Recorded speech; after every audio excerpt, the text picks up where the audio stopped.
Behold the mystic cosmos swirling around us. Hey Tubies, it's Psychic Bob.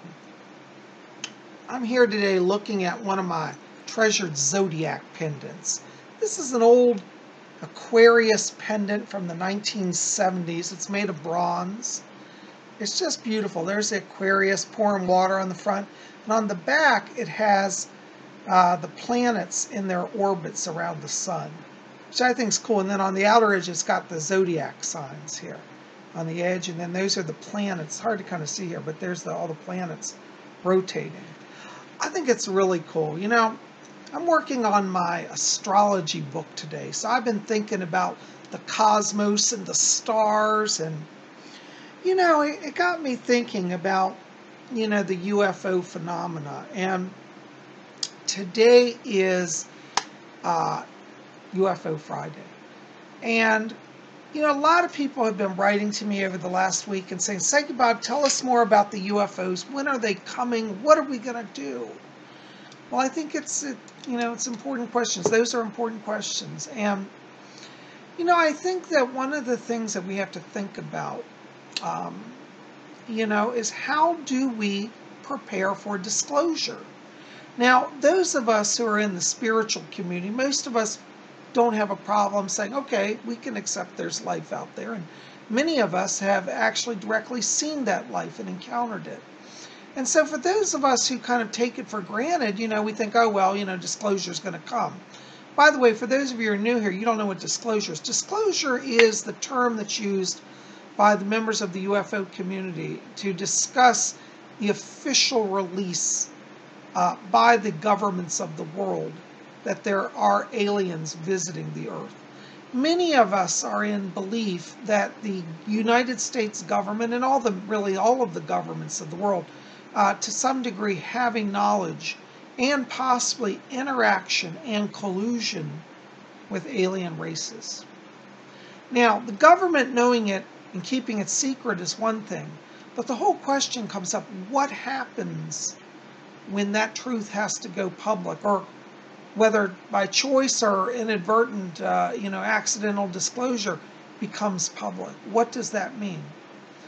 Well, you know, I think that, first of all, I don't think we're going to have a War of the Worlds scenario. Do you guys know what I'm talking about? War of the Worlds, it was a radio show. Orson Welles narrated a radio show back in the 1930s called War of the Worlds.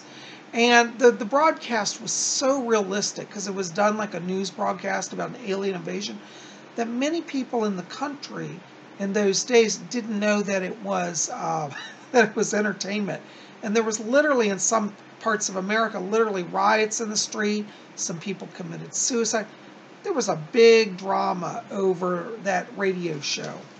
Nowadays, I think people are a little less gullible. I think we're much more jaded, and I don't think we'd see a similar, you know, scenario to that. By the way, it's really hot here today, so I've got a fan going, and I'm sipping on a Coke. But you know what's interesting is that, you know, there is discussion I've heard at high levels of government about what would happen, what will happen to society as a whole if disclosure really comes out, if we disclose this connection with alien worlds. And, you know, I think that those of us in the spiritual community, the UFO community, we need to be part of the solution, not part of the problem. And so I feel that if you're interested in helping with disclosure, if you're interested in being part of the solution rather than the problem, there are a few things that I think we should do. So one of the first steps I think that we as believers in UFO and alien life should do is literally dare to discuss it publicly. Now, I know a lot of people are going to watch, you know, YouTube videos or see your Facebook posts and say, oh, you're crazy, you believe in Martians and little green men. That's okay. Let them ridicule. It doesn't really matter. It's not going to hurt you. But by daring to come out and just start openly talking about this, I think we are starting a dialogue that needs to occur. Not only among believers, but among people who are kind of on the fringe saying, what is this talk of alien life? Is it possible?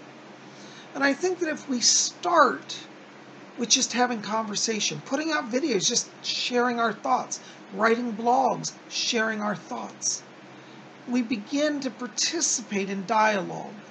And for any of you who have studied therapy, therapeutic techniques, psychology, you know that being able to discuss openly your thoughts, your phobias, your fears is a very strong step in the healing process. And I think as a culture, at least in the United States, I can't speak for the rest of the world, I think that many people who believe in this have been relegated to the fringes, in many ways purposely by government disinformation to discredit us and make us look crazy. And I think that if we can show that we can have clear, intelligent conversations about this reality, then we will start to gain credibility.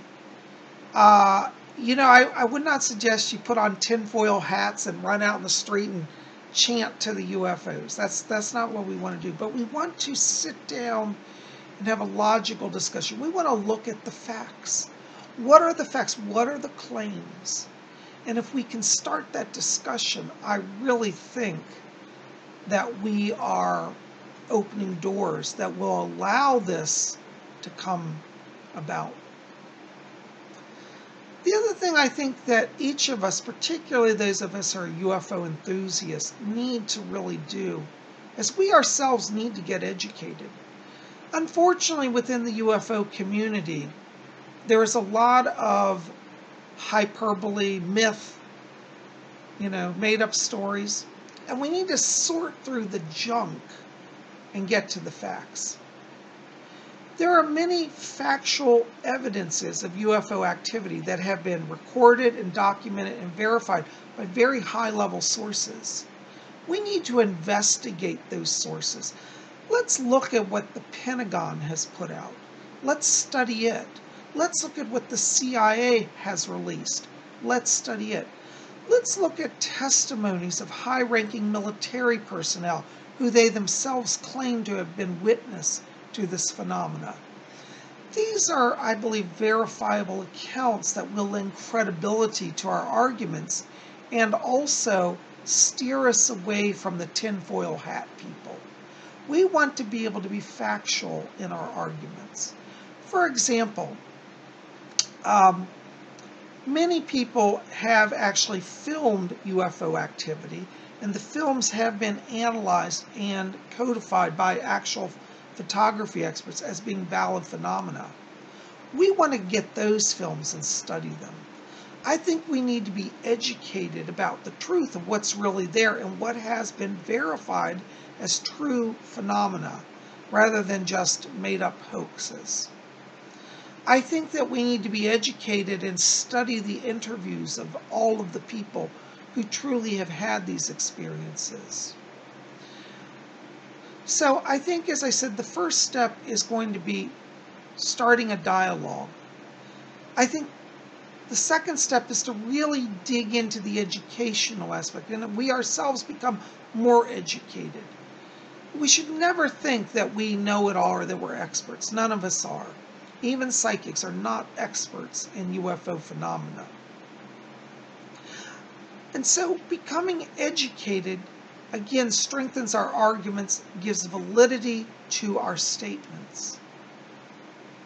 The third thing that I feel that we need to do to help to prepare for disclosure is each of us collect and build a record of our own research and sightings.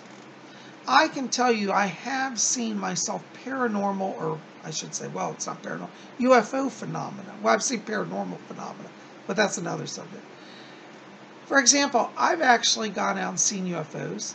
I've had witnesses with me who have collected films and photographs. I need to compile my data and have it as a record of my direct experience. Now, maybe you're somebody who hasn't actually had direct experience. then you need to work to find some evidence that you can directly testify to. So that may mean going on more UFO walks. It may mean setting up a telescope with a camera attached so that you can literally study the night sky. It might be as simple as studying the NASA feed every day.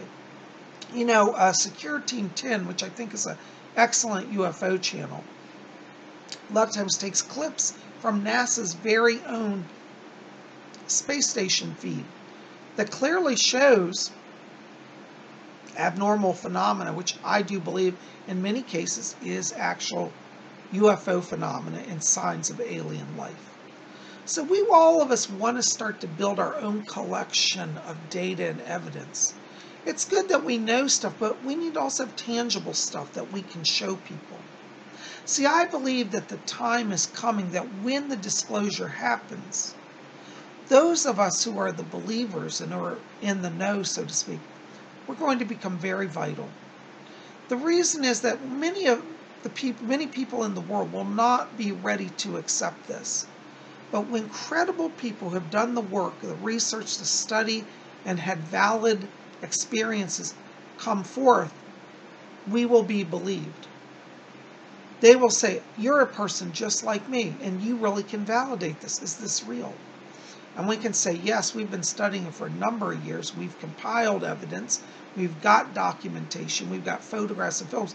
So we will actually be, what's the word I would say, kind of community helpers. We will be kind of the watch patrol over society in the sense that we will be voices of reason in our communities, voices of validation. And we can help people who may not be ready for this, for going to extremes. We can save them from trauma and terror by being the calm, rational voice of reason. And so don't worry if today people laugh at you. People are always going to laugh at those of us who understand this. But I'll tell you, the day is coming when we will get to speak our truth. So today I wanted to share with you my 3 points of how to prepare for alien disclosure, UFO disclosure. And I hope that you'll think about this and join me in the beginning of the dialogues. Join me in the research. Join me in the compilation of evidence. And I think that working together, we can build enough evidence and credibility that when this all comes down, and as I've said about the next 2 years, could be 3, but I'm going to say 2, we're going to start to see a lot more of this disclosure. And I believe it's going to come out around that time. And so let us prepare now so that we can save others who may not be ready from trauma.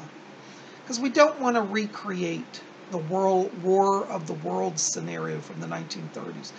I don't think that will happen, but it could. And even if people don't riot in the streets and commit suicide, for some people the shock will literally put them in a shock state of, they'll be apoplectic or catatonic. And we can help them come out of that by being the calm voices of reason. So anyways, I hope that you will join me here at Spirit Channel as we explore these mysteries. I'm going to put some pictures here at the end of various UFO sightings. I think the evidence is captivating, and it will get you thinking about the truth. What is out there? I believe we're not alone. And the wonderful thing is about being humans here on the earth, we can help those who may feel alone in their thoughts and their fears.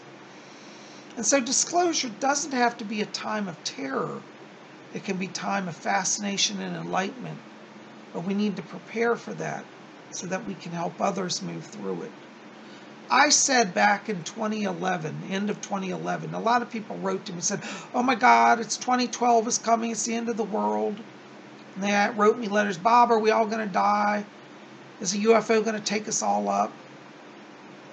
I told everybody back then in 2011, I said, don't believe the hype about 2012. 2012 is not the end of the world. 2012 is a time for growth. It was a time where the energy and the alignment of the planets pushed forward spiritual awareness and understanding. That's what 2012 was about. And that energy still continues today. So if you want to be part of spiritual growth, spiritual evolution, and the eventual disclosure of the reality that life exists in the cosmos out there, then start today and join with me in my research. You guys are the best. I love you. I'm sending blessings to all of you. Keep it here at Spirit Channel. By the way, you know it's Memorial Day weekend, and I'm excited. I'm going to have some fun this week. I'll be doing a lot of readings, but I'm still going to have some fun too. But I hope wherever you are, you're having a wonderful weekend. Tell me, are you doing anything fun for the Memorial Day weekend? Put your ideas in the box below. Tell me what you think about all of this we talked about and what you're doing for the holiday. You guys are best. I love you. We'll see you back here tomorrow. And Saturday, we got our spiritualist class and seance. You don't want to miss it. So be back here then. We'll see you. Till tomorrow, may you always blessed be.